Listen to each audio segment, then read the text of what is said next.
Hello, my name's Nikki Bostwick, and today I will be demonstrating the strategy found in Chapter 38 of our text. It's entitled Read, Pair, Share, Working with a Partner to Negotiate Meaning.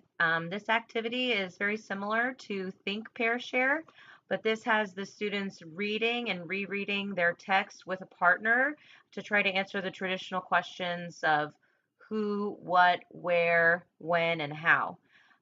This is a really great activity for ELL students because they will be reading and rereading the text with a partner and be encouraged by them. And it's also the social element of this activity promotes verbal and social interaction, language acquisition, and development. And it's a more relaxed atmosphere for our ELL students. They feel less pressure in this kind of atmosphere. They're not put on the spot. Since the students will be working in pairs, it will be easy to pair up our ELL students with our students whose fluency is above level. You wouldn't want to put two weak students together because you want them to kind of balance each other out, help each other out, and encourage each other. For the activity that I've chosen this book. It's called House of Robots by James Patterson. It's actually a book that my stepson, who is 8 years old in third grade, he just finished this book and he really loved it a lot. I also chose this book because it has a lot of pictures in it. You can see this is page 1, chapter 1, and you can see there's lots of pictures in here, which is also another good thing for our ELL students. And also the chapters are very short, like in just these few pages, this is all of chapter 1. So for this activity, the students will be given a sheet, and it's going to be similar to the figure 38.1 found in our text on page 235. The narrative format gives the questions of who are the people mentioned in the paragraph, but in this case, we'll be doing the whole chapter since the chapters are short. What are the people doing in the chapter? When does this activity take place, as in a year or time of day? Where are the people in the paragraph, chapter, as in like a country or a location in a building? And how does this action take place? So what I would do first is all the students would have their sheet in front of them, and I would have them, first thing before we would read the chapter, I would just have them take a look at this first page.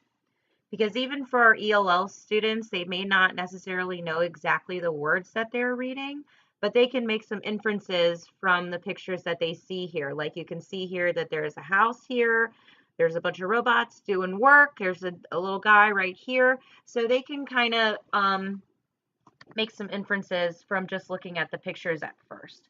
And then I would give them, I would say about 10 minutes to read this first chapter. Now it only goes on for about 3 pages, and like I said, there's lots of pictures in here. So some kids, it might take them longer than 10 minutes to read this, but since they'll be working with their partner, they'll be able to go through and reread it. So let me just quickly, I'll show you in the beginning of this. The very first paragraph of this text says, "Hi, I'm Sammy Hayes Rodriguez, and if you have trouble crawling out of bed on school days, you should do what I do, live with robots."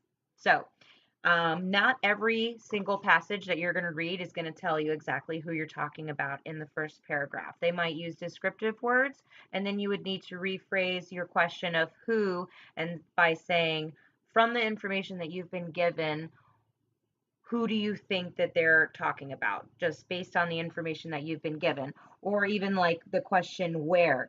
You can say, does this paragraph give you hints on where you might be? Is it hot, cold, things like this?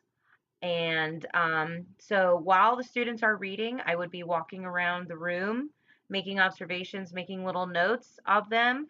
And once they start working in their groups, they can start answering these questions together as a pair. So this is an activity for them to work at in pairs.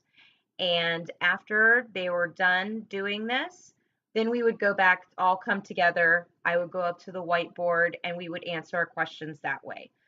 For our ELL students, I would definitely recommend to them if they were like pre-production, if they wanted to draw any pictures, they would be able to do that. And as our book states, that is called story retelling. So basically, by instead of just handwriting out the answers to these questions, they could be drawing the pictures.